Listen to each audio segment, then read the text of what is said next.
જે અત્યારે માતા મૃત્યુ દર છે, માતા મૃત્યુ દર એટલે ડિલિવરી કે પ્રસૂતિ થયા બાદ જે રક્તસ્રાવ થઈ જાય છે અને અમુક કેસમાં નેચરલ કોમ્પ્લિકેશન પણ કહી શકાય છે અને એ કંટ્રોલમાં ના થાય તો માતાનું મૃત્યુ થાય છે. એટલે જે એકદમ જુવાન માતા હોય, જેને બાળકનો જન્મ આપ્યો હોય અને એનું મૃત્યુ થાય તો એ મૃત્યુ ના થાય એના માટેના વિવિધ પ્રકારની દવાઓ, વિવિધ પ્રકારના ઓપરેશનો એ વિશેનું આ ડિસ્કશન હોય છે.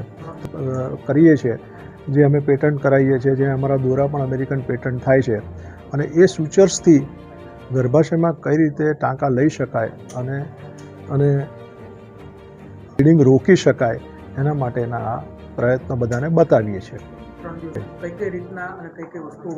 અમે એક દિવસ એટલે આજનો દિવસ અમે લાઈવ સર્જરી રાખી હતી.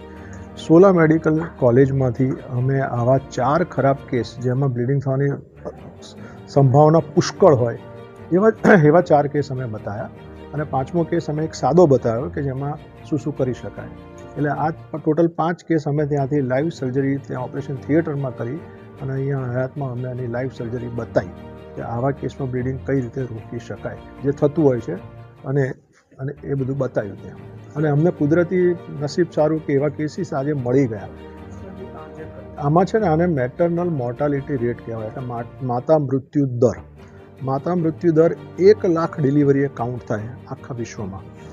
અને એમાં એવું છે કે આપણો દેશ, આપણે વિશ્વના નકશા પર જોઈએ તો બધા એડવાન્સ કન્ટ્રી કરતાં આપણો દેશ બહુ જ પાછળ છે. આપણા ત્યાં માતા મૃત્યુ દર ખાસ્સો હાઈ છે. આપણા ત્યાં માતા મૃત્યુ દર સારો સાહેબ કેનિયાથી આવ્યા છે, ટંજાનિયાથી આવ્યા છે, એમના કરતાં સારો છે.